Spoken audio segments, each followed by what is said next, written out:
Bushcraft is something that man has done since we've been on this planet.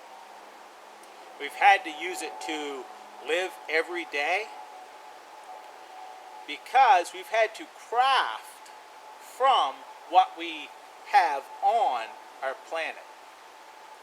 Now, usually you're going to be working with wood, stone, or plants of another type.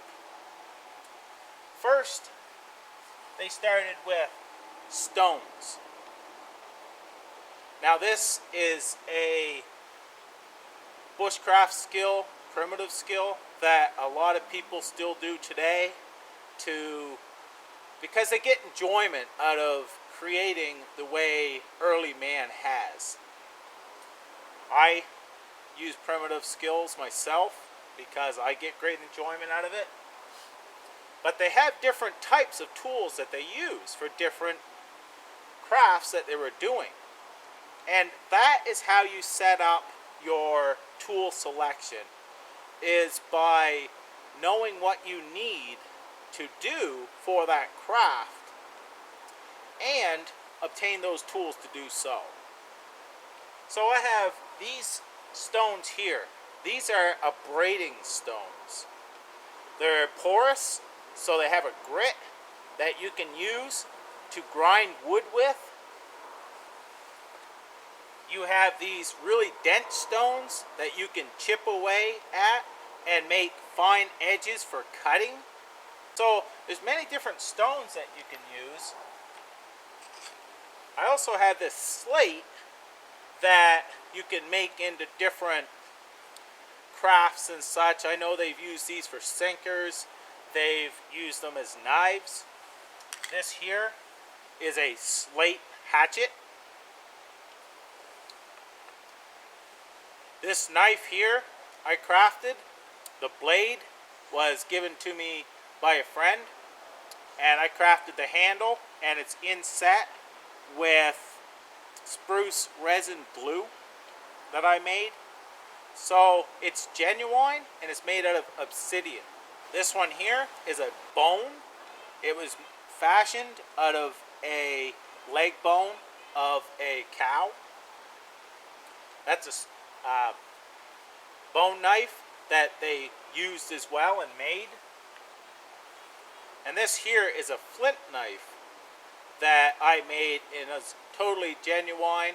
It has deer sinew wrapping, spruce pitch glue, and a flint blade with a hardwood handle. So this here is similar to some of the primitive tools that they would use when they needed to craft something from stone or wood or different plants. Man used stone, wood, and plants for thousands of years until the invention of metals. With metals, they found that their tools were stronger, they stayed sharper longer, and it was a better material for a lot of jobs. So as you know, there are many different blades and axes and saws on the market, and there are a lot of good ones. This selection I have used all these, and I really enjoy all of these, and they all do similar tasks. This here is the Chris Kane survival tool. I can do feather sticks, I can carve, I can gut an animal, skin an animal, and such. There's a lot that this blade can do. Plus, it's heavy enough that it's a good chopper. It's a good blade. Now you have the finer knives. This is the Sigmora, put out by the Sigma 3 school. This here is a crazy tough knife that cuts through wood like butter. It's a really, really sweet blade. It's a smaller blade. I can do a lot of tasks with this. and I can do a lot of tasks with that. So, what you want to do with setting up your own gear is think of what you're going to do for craft out there. When you know what you're going to do out there, then you set yourself up with the tools you'll need. For example, this here is the To-Go Systems shovel. Very nice shovel. It has a cutting edge on it. It's a great digger. Now, if I was going to come out here and make a Dakota pit fire hole, it is great to carry one of these. That there is taking the tool for the job. I can use a knife, I can use a stick to dig a hole, but digging a hole in my area with a knife, you don't do that unless you absolutely have to, because it will tear your knife to shreds. This is the tool for the job. So I'm not going to bore you with going through all my tools and what they can do. What I suggest is you do research. Research the project you want to do. I have many videos in my playlist and on my channel that I do a lot of bushcrafting and how-to videos, so that may help. And there's many on the net. So for me, I like a one-tool option, as people call it. Something I can do many tasks out here with. But this knife right here is the 52M by Trade, and a lot of people think it's too heavy and it don't work for them. You have to find a knife that works for you. This little knife right here is similar to a Mora. A Mora is a great bushcrafting knife for smaller to medium tasks. You can do a lot with them. This here is a great knife. It's basic. It's handmade. A fellow gave this to me, wanted me to try it out. I really like this knife. It was made out of an old file. I really like it. You've done a great job. And I can do a lot of smaller tasks, carving and such, easier with that knife than I can this one. Although I can do almost as much with my larger knife as I can the smaller knife, and more. Although the finer tasks, this may be a little tougher to do. So finding the right blade can take a lifetime for some people.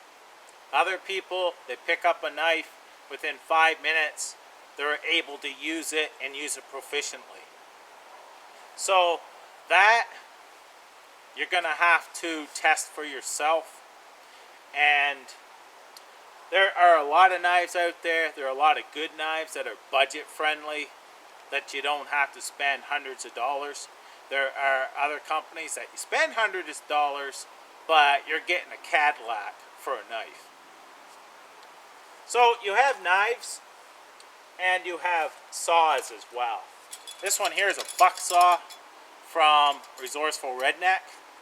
I really like this saw. It's been very good to me. I've had it for years, and I can't say enough about this, really. It cuts through wood like butter as well. This has been a very good saw. This one here is an Agua Cannon saw. That one folds up into just this tube. This one folds up like this and comes out. And there you go. It's finished. It's ready to saw. This is a bow saw.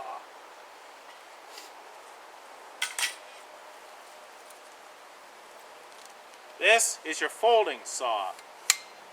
This is the big boy, and It's a silky saw, and this, like, you get this in your hand and you start sawing, it pretty well works, does the work for you.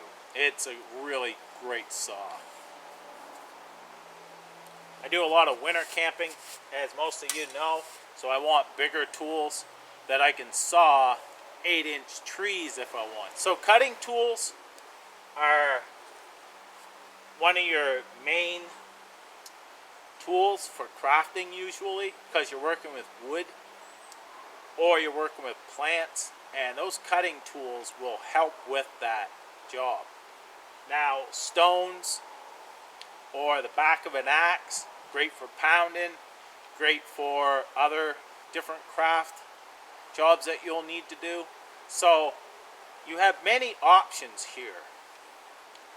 They also, cordage is used in bushcraft for making a lot of crafting projects and so on. You have cordage. This here is a jute. It's made out of natural fiber. I've used spruce roots, different barks, and different plant fibers are used for cordage. Then you have synthetic, like bank line, paracord, and so on. So having some cordage, like I said, research, see what you're going to need for the craft that you want to do. A lot of times I'll use cordage and I'll use my cutting tools, and that's all I need. Also out here, when you're bushcrafting, you may want to make something out of material. They used leather and animal hides for thousands of years. Now they have polytarps and wools and clothing and different materials that you can use for crafting as well. So there's a wide range of tools needed or wanted for bushcraft. You'll have to, once again, see what project you want to do and carry what you need for that project. So to sum this up, you're going to have to figure out what tools work for you. Now, there's many tools, as I have shown. That's just some that I use. Everybody has their own opinion, and they have it for a reason. It works for them. You're going to have to figure that out yourself. Check out what craft you're going to do and what you're going to need. That's my best advice. And then practice. Past 3 months or so, I've been using this. This is the survival bush point, a design that I came up with a while back, and I had it hand forged this summer. This is the only knife I've had to use out here doing any project I wanted to do when I've been in the bush. I've carved spoons, the bowl, the entire thing with this knife. I've done many projects, built shelters, and so on. That one knife is all I've needed. Other people like to carry 3 knives, 4 knives. It's all up to you. I've carried this knife, I've carried a saw, either the Silky, the Agua, or the Resourceful Redneck, and I've carried some paracord and bank line and different twines. That is what I need for my bushcrafting.